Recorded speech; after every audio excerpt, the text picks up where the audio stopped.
A peça de plástico é originalmente retangular. Determinar a deformação normal média que ocorre nas diagonais AC e DB. Então, pessoal, para calcular quais são as deformações normais nessas diagonais, obviamente eu preciso saber qual é o comprimento inicial de cada uma, qual é o L0 de cada uma das diagonais. Como eu tenho um retângulo aqui, as duas diagonais vão ser iguais, tá? Então, o comprimento aqui do segmento de reta AC, ele é igual ao DB, né? São as duas diagonais. Isso é igual a raiz quadrada dos dois lados, que é 300 ao quadrado mais 400 ao quadrado. Isso aí me dá um L0, né, para as duas diagonais de 500 milímetros. Então vamos lá, se a gente for calcular agora aqui o comprimento final de cada uma dessas diagonais, porque ela sofreu uma deformação irregular, aí ela sofreu mais deformação para um lado do que para o outro, as deformações das duas diagonais não vão ser iguais, então eu tenho que calcular as duas de uma por uma, né?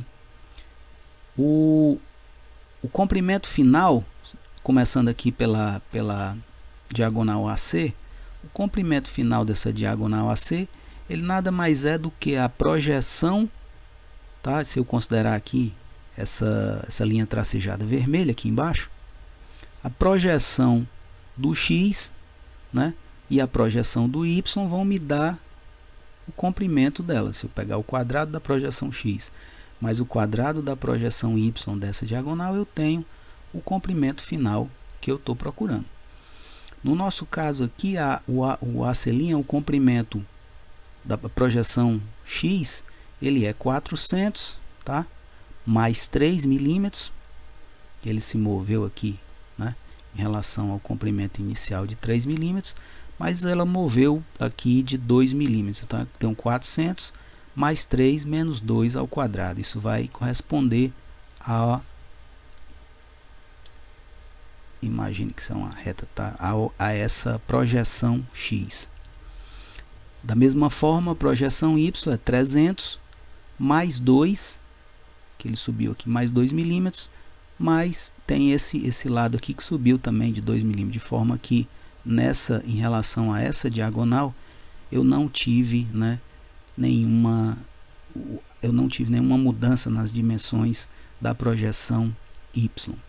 Então eu tenho 300 mais 2 menos 2 ao quadrado. Se eu tirar a raiz quadrada disso aqui, eu tenho um comprimento final da diagonal AC igual a 500,8 milímetros. Aplicando na definição de deformação normal, que é o delta sobre o L0, quanto esse segmento de reta ele mudou, dividido pelo tamanho que ele era originalmente, eu tenho que isso aqui me dá 500,8, comprimento final, menos L0, que é o comprimento inicial, dividido por 500, isso aqui me dá 1,6 vezes 10 a menos 3 milímetros por milímetro. Essa é a deformação AC, correspondente à diagonal AC. Já a diagonal DB é a mesma coisa, só que as dimensões vão ser diferentes, né? O comprimento inicial dela é igual, o L0 é igual anteriormente, como a gente havia falado, mas o comprimento final é diferente da AC. Qual é esse comprimento final? A mesma coisa, as duas projeções, projeção X e projeção Y. Qual é a projeção X dessa diagonal? É 400 mais 5, tá?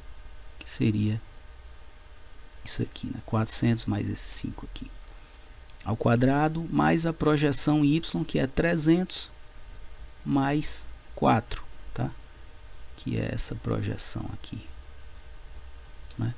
Veja que o ponto D ele não se moveu. Então eu tenho raiz quadrada de 400 mais 405 ao quadrado, mais 304 ao quadrado. Isso aqui me dá um comprimento final de 506,4 milímetros.